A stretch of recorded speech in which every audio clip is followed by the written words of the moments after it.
नमस्कार दर्शकों, जेके प्राइम में आपका स्वागत है और मैं हूं विनोद कुमार। दर्शकों, श्री अमरनाथ यात्रा 2020 यानी 2020 को लेकर के अभी भी संशय बरकरार है।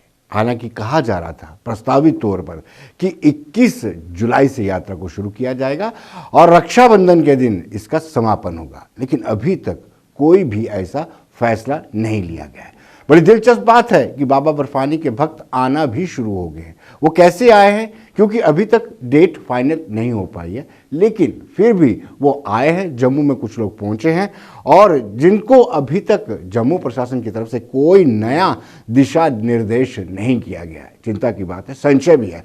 और दूसरी बड़ी बात है कि परसों यानी मंगलवार को श्री अमरनाथ श्राइन बोर्ड की मीटिंग हो सकती है और उस मीटिंग में यह फैसला लिया जाएगा कितनी यात्रा होगी। मुझे लगता है जिस तरीके से कश्मीर के हालात बने हुए हैं, जिस तरीके से कोविड-19 लगातार फैलता जा रहा है, उससे लगता नहीं है कि यात्रा संभव होगी। क्योंकि यात्रा होनी है, इसको लेकर के बोर्ड ने प्रथम पूजन भी कर लिया हुआ है। लिहाजा यात्रा होगी तो सांकेतिक होगी, यानी सिंबॉलिक यात्रा निकाली जाएगी। क्योंकि बड़े आतंकवाद जब पीक पर भी था तब भी यात्रा चलती रही। लिहाजा कोविड-19 के चलते यात्रा नहीं रोकी जाएगी। यात्रा तो होगी, लेकिन यात्रा बिल्कुल सांकेतिक होगी, बिल्कुल सीमित होगी।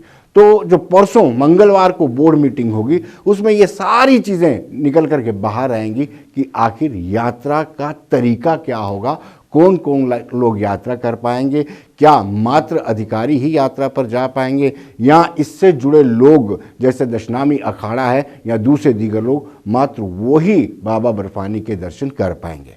दूसरी ओर आपको एक इम्पॉर्टेंट बात बता दूं, बोर्ड और सरकार की तरफ से पूरे इंतजाम किए गए हैं, पूरे स्टीक इंतजाम किए गए हैं। बोर्ड ने जो हेलीपैड है वो गुफा के पास बना दिया था कि लोगों को ज़्यादा चलना पड़े। बोर्ड ने जो बालटाल का ट्रैक है उसको पूरी तरह से साफ करके रखा हुआ है।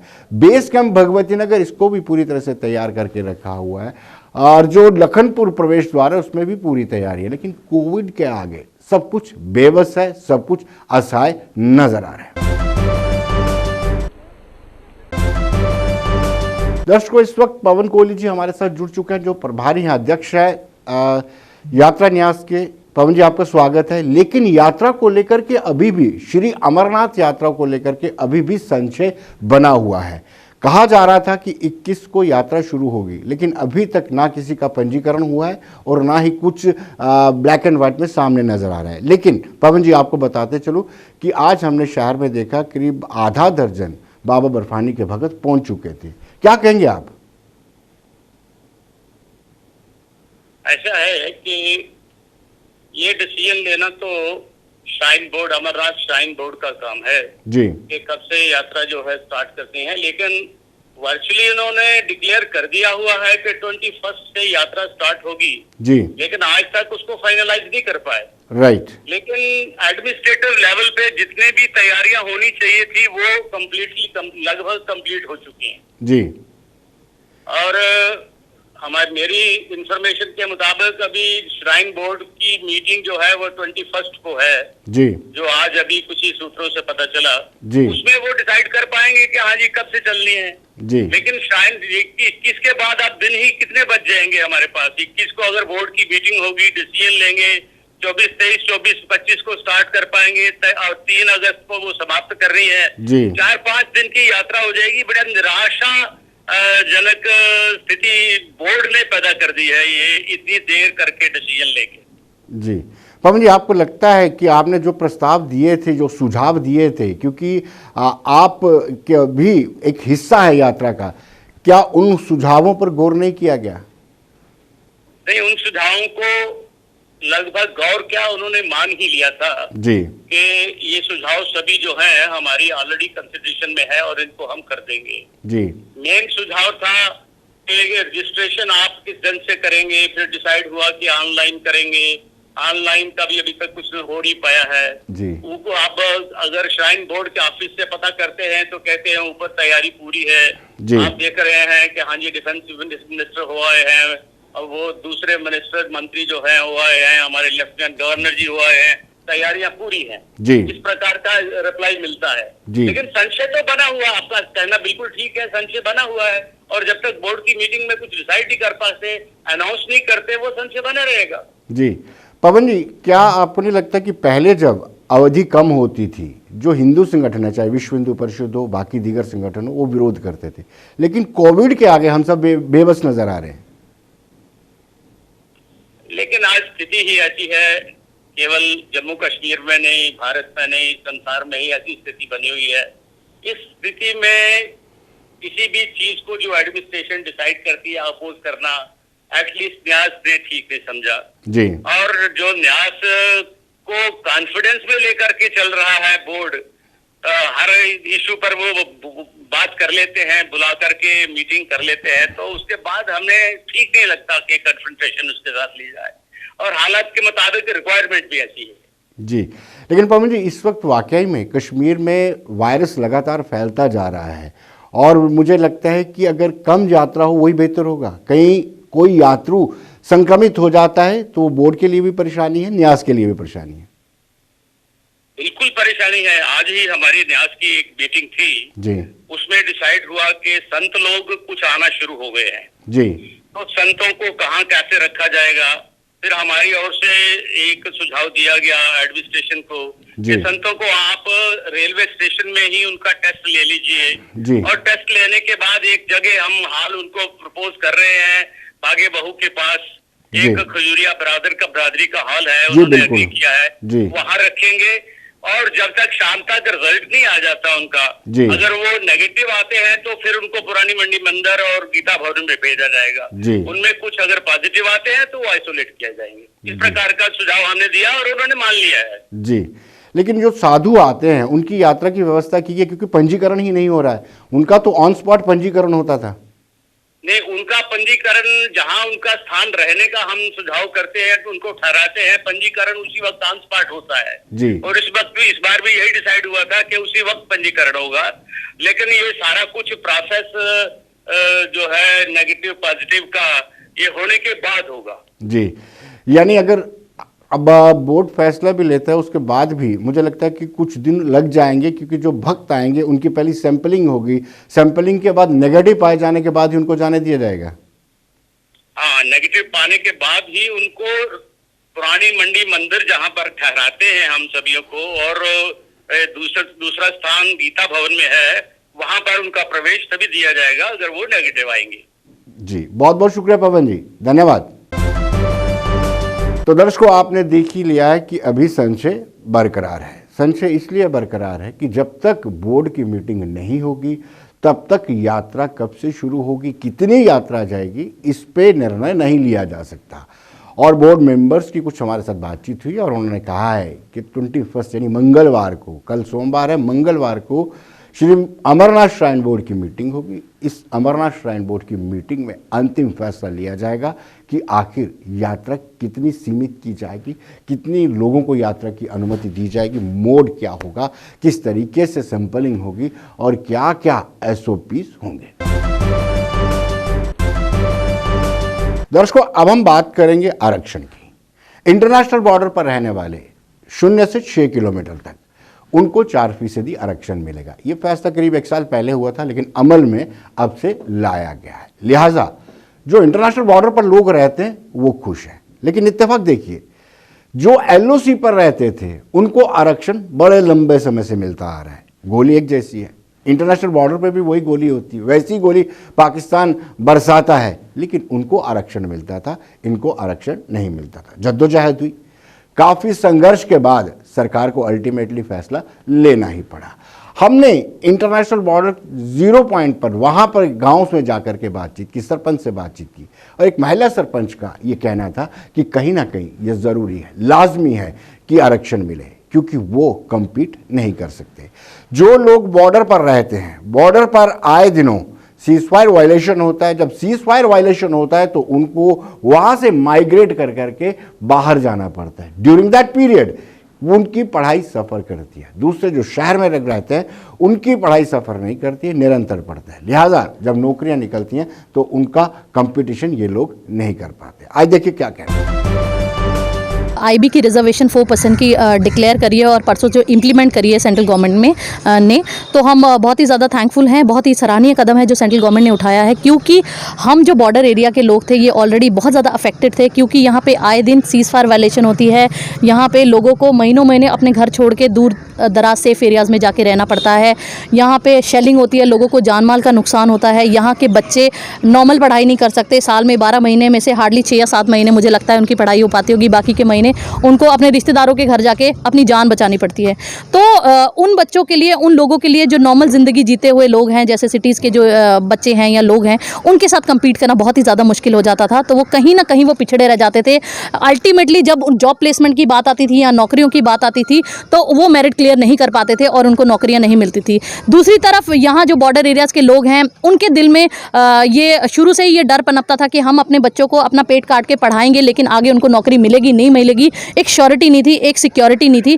तो वो डरे डरे सहमे सहमे से पढ़ाते थे और पढ़ने वाले बच्चों को भी पता, मतलब ऑलमोस्ट ये होता था कि हमें नौकरी तो मिलनी नहीं है, बट फिर भी चलो पढ़ा जाएगा तो पढ़ेंगे। तो एक सिक्योरिटी नहीं थी, वो इंटरेस्ट नहीं होता था बच्चों में। अब ये जो 4% की रिजर्वेशन जो डिक्लेयर करी है सेंट्रल गवर्नमेंट ने, इससे हम बॉर्डर के लोगों को, चाहे वो पेरेंट्स हो, चाहे वो बच्चे हो, चाहे वो यूथ हो, उनको सिक्योरिटी मिली है कि हाँ अगर हम पढ़ेंगे तो गवर्नमेंट ने हमारे बारे में सोचा हुआ है। एक रिजर्व कोटा हमारे लिए रखा गया है 4% कि हम लोगों को भी नौकरियां मिलेंगी और हमारी पढ़ाई ज़ाया नहीं जाएगी, हमारा समय ज़ाया नहीं जाएगा और हमारा भी फ्यूचर सिक्योर होगा। दर्शकों, एक युवक से हमने बातचीत की, उनका कुछ और ही तर्क था।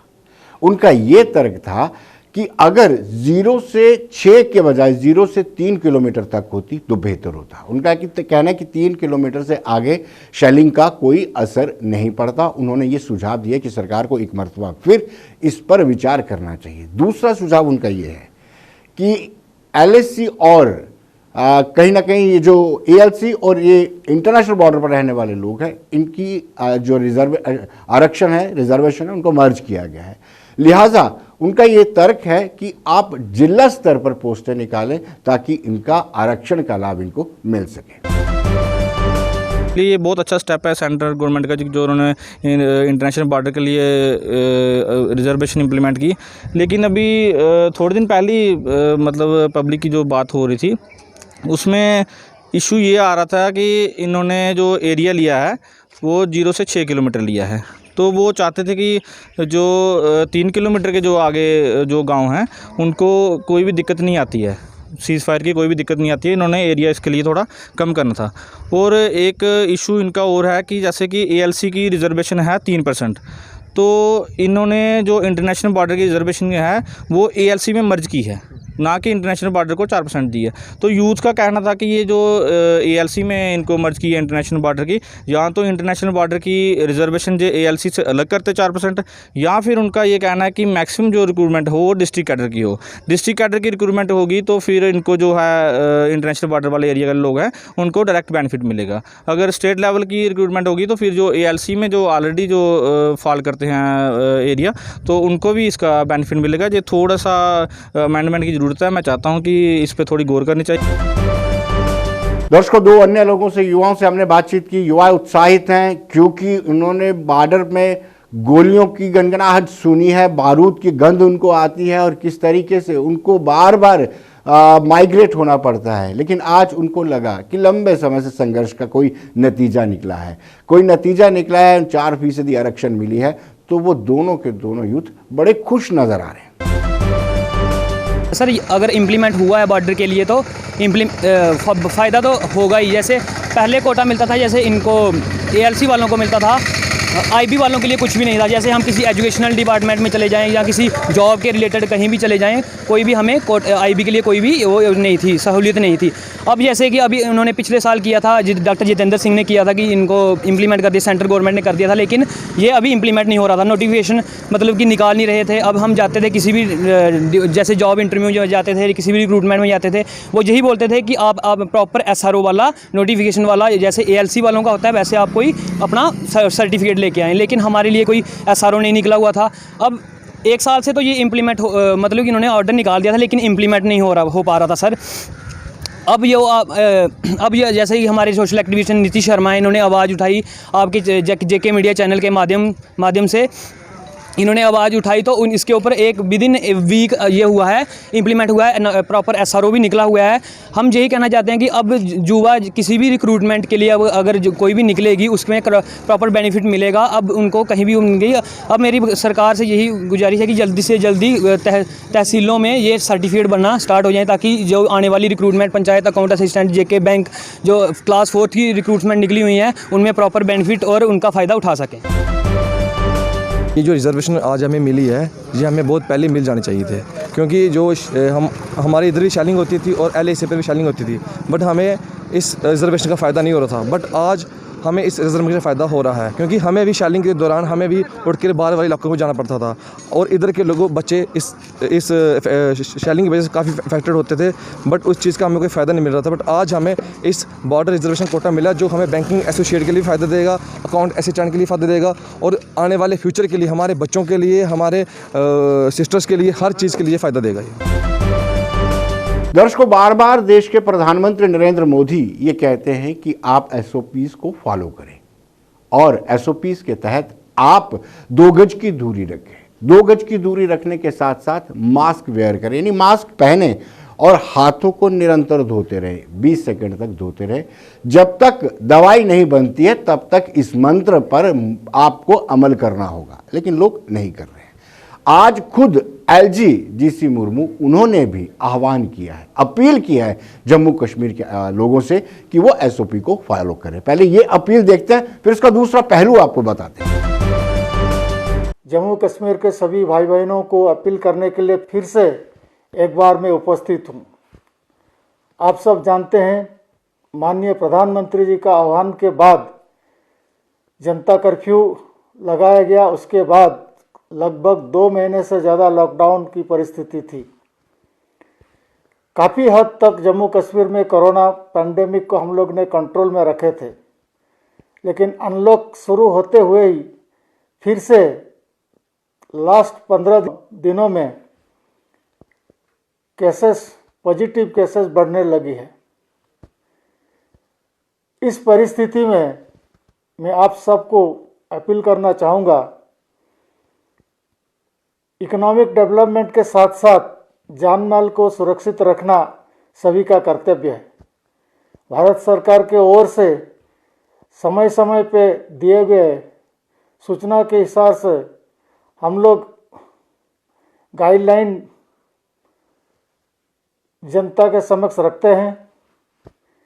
खास करके इसमें सभी नागरिकों का अहम भूमिका है। खुद ही अपने आप को इस संक्रमण से बचा सकते हैं। इसीलिए मेरी अपील है कि जब पब्लिक प्लेसेस में आप बाहर निकलते हो, मास्क अवश्य उपयोग करें और सोशल डिस्टेंसिंग का जो गाइडलाइन है उसको फॉलो करें। इसी परिस्थिति में अगर ये हम नहीं फॉलो करेंगे, संक्रमण और तेजी गति से फैलने की संभावना है। इसीलिए आप सबको अपील करना चाहूँगा, प्रशासन के साथ रह के सभी नियमों का पालन करें और आने वाला त्योहारों और बाकी इस तरह का प्रसंगों में इसमें दूरी बनाए रखें। ये हम अपील करना चाहेंगे। ये हम सभी के लिए बहुत अहम साबित होगा, क्योंकि अगर जान है तो जहान है। इकोनॉमिक एक्टिविटीज़ भी ज़रूरी है, इसी का ध्यान में रखते हुए कुछ जगह में रिलैक्सेशन किया है, लेकिन कश्मीर रीजन में बहुत सारे हॉटस्पॉट हैं। हॉटस्पॉट में अभी भी खतरा टाला नहीं है। इसीलिए इसी एरिया में आप लोग सभी गाइडलाइन फॉलो करें और प्रशासन को मदद करें, तो हम सब के लिए अच्छा रहेगा। फिर से आप सबको मैं अपील करना चाहूँगा कि इस संक्रमण को मात देने के लिए आप आगे आइए और हमारा अपील को नज़र में रखते हुए जो कुछ गाइडलाइन, जो कुछ सूचनाएं हम समय समय पे दे रहे हैं उसका पालन करें। धन्यवाद।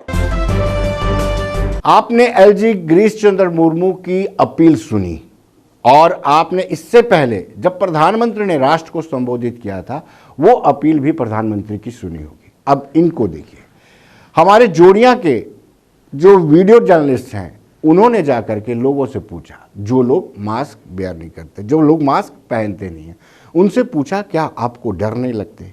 आप देखिए कैसे कुतर्क दे करके समझा रहे हैं कि मैंने मास्क क्यों नहीं पहना। एक ने जेब में रखा हुआ, एक ने कैमरे को देखते ही अपनी शर्ट को ऊपर कर लिया। तो आप अंदाज़ा लगा सकते हैं इस वक्त इतनी कठिन परिस्थितियों में जब हालात इतने नासाज हैं, ऐसे में क्या हम ये अफोर्ड कर सकते हैं कि मास्क ना पहने और किसी को संक्रमण करने या करने का मौका दें? आइए देखते हैं रिपोर्ट। आप बाजार में घूम रहे हैं, आपका मास्क कहाँ है मैडम जी? ये अच्छी बात थोड़ी है सरकार द्वारा। ओ भाई साहब कहाँ घूम रहे हैं? मास्क कहाँ आपका? मास्क कहाँ आपका? भाग रहे, मास्क कहाँ आपका? मास्क कहाँ आपका? मास्क है, मास्क को तो कैमरा दिखे सारे कले कुर्ता ऊपर थले कि मास्क को तो के मास्क होंगे हैं?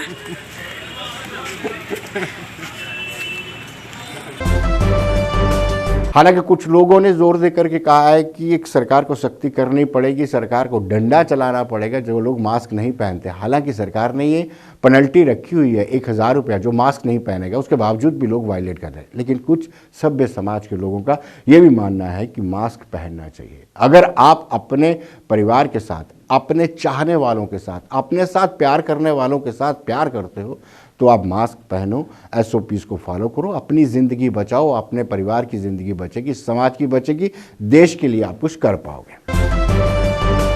जोड़ियां शहर में ना कोई प्रशासन, कोई शासन नहीं है। जिसको देखो, जिधर देखो ऐसे ही घूमे जा रहा है। क्या दुकानदार है, क्या ग्राहक है, जहां जिसका दिल करता है वहीं घुस जाता है बिना मास्क के। जहां पे कोई रोक टोक नहीं। उधर मोदी साहब हैं, चिल्ला चिल्ला कर लोगों को बता रहे हैं भाई 2 गज की दूरी बनाकर रखो, मास्क लगा कर रखो, जान है तो जहान है, जिंदगी है तो सब कुछ मिल जाएगा। लेकिन इधर कोई पालन नहीं कर रहा। मेरी दूर दूर तक प्रशासन से विनती है कि जोड़ियां, बाजार और कस्बे में स्टार्ट हुआ तो सभी लोगों ने पालन भी किया और डिस्टेंस भी रखा और साथ में मास्क भी लगाया। जैसे ये महामारी बढ़ती गई, जब से ये कोरोना वायरस ज़्यादा फैला, तब से लोगों ने कोई ना डिस्टेंस रखा, ना सैनिटाइज़र की कोई इस्तेमाल किया, ना ही गमछा डाला, ना मास्क डाला।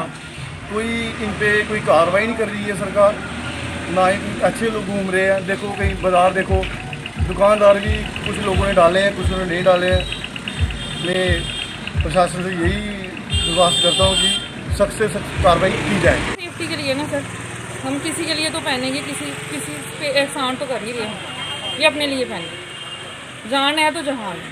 लोगों को कुछ समझाना चाहिए। जितनी अवेयरनेस हम दे सकते हैं हम दे रहे हैं। जो भी आता है उसको बोलते हैं अपने मुंह पे मास्क रखो, हाथ उसके पहले सैनिटाइजर कराते हैं। 2 से ज़्यादा मैं अंदर नहीं आने देती। देखो रास्ता भी देखो मैंने बंद रखा है। दर्शकों, हमने अखनूर में भी ऐसी परिस्थितियां देखी। अखनूर में भी लोग ना तो मास्क पहन रहे थे और ना ही सोशल डिस्टेंसिंग को फॉलो कर रहे थे। ये अपने भी दुश्मन है, समाज के दुश्मन है और ये देश के भी दुश्मन है। हमें इनको दुश्मन के बजाय दोस्त बनाना है। अपनी तरफ से पुरजोर कोशिश करनी है कि ये अवेयर हो जाए, ये जागरूक हो जाए और अपनी जागरूकता के कारण समाज को भी ये लाभ दे पाए।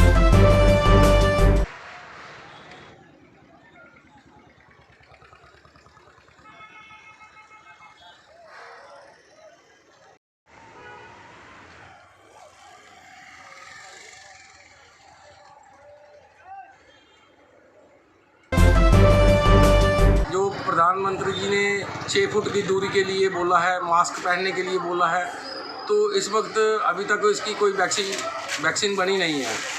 तो लोगों से यही अपील है कि कम से कम 6 फुट की दूरी रखें, मास्क पहन के रखें, तो हाथों को सैनिटाइज करें, घर के अंदर दाखिल होने से पहले अपने जूते खोलें, साबुन से हाथ धोएं, अपनी जितनी सेफ्टी बंदा कर सकता है तो वो ज़रूर करनी चाहिए, क्योंकि सुरक्षा में ही रक्षा है।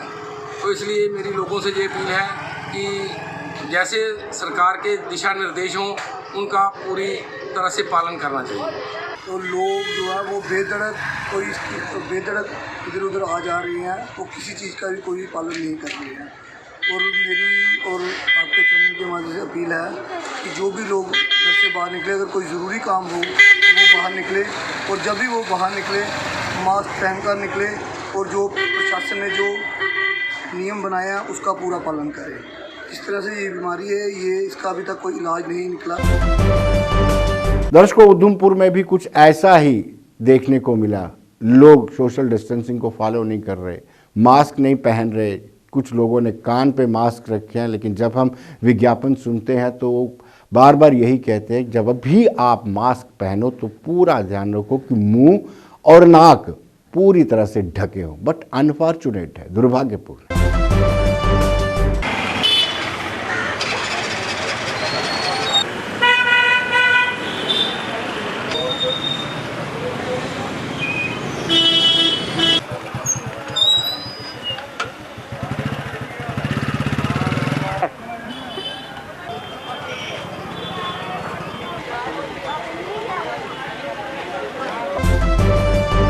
तो दर्शकों, बने रहिए देश दुनिया की खबरों के लिए और मुझे दीजिए अनुमति। नमस्कार।